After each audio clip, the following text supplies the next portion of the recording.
안녕하십니까. 중소기업 경영지원단의 양정호 지점장입니다. 기업에 필요한 정보를 쉽게 이해하고 바로 활용할 수 있도록 전해드리고 있습니다. 오늘 전해드릴 내용은 임원 상여금 규정입니다. 지난 시간에 임원 보수 규정에 대해서 좀 말씀을 드렸고요. 임원 보수 안에는 급여하고 상여금하고 퇴직금 이런 것들 다 포함이 되어 있는 부분들인데요. 이 상여금에 대한 부분들도 별도로 좀 명시를 좀 해놓으실 필요가 있습니다. 보통 상여금이라고 하면 이제 보너스라고 생각을 해서 1년 동안 회사 일을 열심히 해가지고 회사가 많은 이익을 창출을 했기 때문에 그 창출한 이익 내에서 우리 임원들이 기여한 만큼 아니면 열심히 노력한 만큼 또 이런 것들을 마음대로 이렇게 배분해서 가져가면 되지 않느냐 이렇게 생각하실 수가 있거든요. 근데 이런 상여금 규정이 명시되지 않은 금액 내에서 임의로 그거를 이제 보너스처럼 막 받아가시게 되면 정부 과세관청에서 부인받으실 수가 있으세요. 그러니까 부인받는다는 얘기는 보통 이게 상여나 급여 같은 걸 나가게 되면 비용처리를 통해서 법인세를 줄이게 되고 이런 일들이 발생하지 않습니까? 그런데 부인당한다는 얘기는 비용 처리화를 시키지 못한다는 얘기고 그러면 과세가 일어난다는 얘기거든요. 그러면 어차피 내가 열심히 우리 임원들이 열심히 활동하셔가지고 받은 이 이익에 대한 부분들을 명확하게 규정화만 시켜 놓으셨으면 큰 문제가 없었을 부분들인데 그걸 규정화 안 시켜놓고 임의로 가져가시다 보면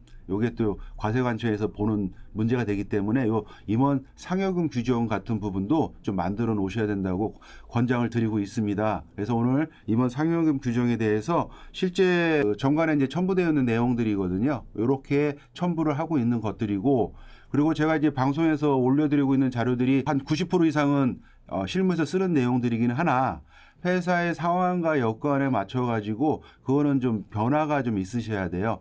이 정관이라는 거는 100% 완벽한 정관은 없습니다. 왜 100% 완벽한 정관이 없다는 얘기는 회사마다 회사에 맞는 정관을 운영하셔야 된다는 뜻이거든요. 예, 그런 관점으로 이번 시간 좀 보시기 바랍니다. 그래서 임원 상여금 규정에서 이 목적은 임원 상여금 지급에 관한 사항을 정함을 목적으로 합니다. 적용 범위는 임원 보수와도 같은데요. 대표이사, 이사, 감사에 정한다.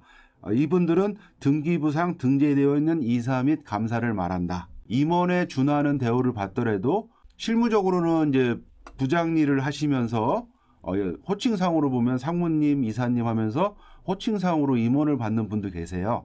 이런 분들에 대해서는 별도의 계약, 그분들은 연봉계약서나 근로계약서를 별도로 작성하실 겁니다. 그러면 그거에 준해서 상여금이 지급이 된다라고 명시를 하는 부분이고요.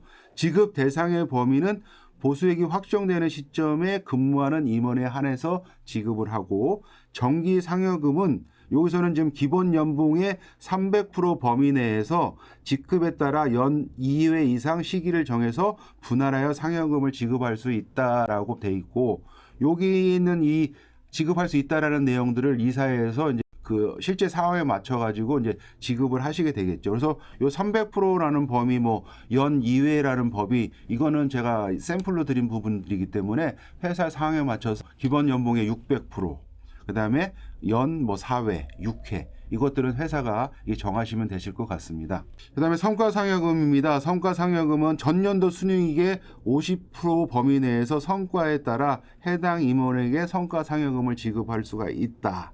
이거는 이사의 결의에 의한다. 그래서 성과상여금은 여기서 표현 자체가 지급할 수 있다 하기 때문에요. 회사 상황에 맞춰서 지급을 안 하셔도 되실 수가 있습니다. 그래서 성과상여금의 확정 시기는 성과상여금은 그 이사회 승인이 가결된 난으로 확정된 걸로 본다. 해서 이사회 그 승인이 난 날로 보면 될 것 같습니다. 성과상여금의 지급 시기는 확정된 날로부터 3개월 이내에 지급을 하여야 한다. 요 조항에 들어가시고요.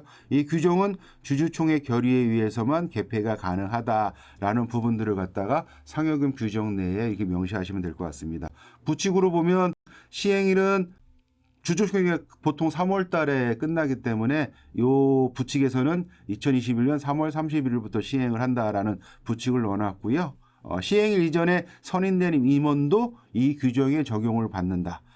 적용 시기는 이 규정의 시행일 이전의 근속기간에 대해서도 소급해서 적용한다라는 이 부칙을 넣어서 임원 상여금 규정을 좀 집어넣은 겁니다. 그래서 이 임원 상여금 규정에 대한 그 지급에 대한 규정들을 이렇게 좀 명시를 해놓으시면 세법상으로 좀 문제가 없이 회사에 지급할 수 있는데 이 부분도 첫 번째 임원 보수에서 언급되었던 내용대로 형평성의 문제 또 다른 기업과 동종업계에서 지급되는 상여금에 대한 문제 이런 것들도 같이 고려를 하셔서 좀 책정을 하실 필요가 있습니다. 그렇지 않으면 과세관청에서 부인받을 수 있다 이렇게 보고 있습니다. 그래서 이런 임원 상여금 규정에 대한 부분도 저희 중소기업 경영지원단 전문가들과 함께 의논하시면 회사에 도움이 되시리라 믿습니다.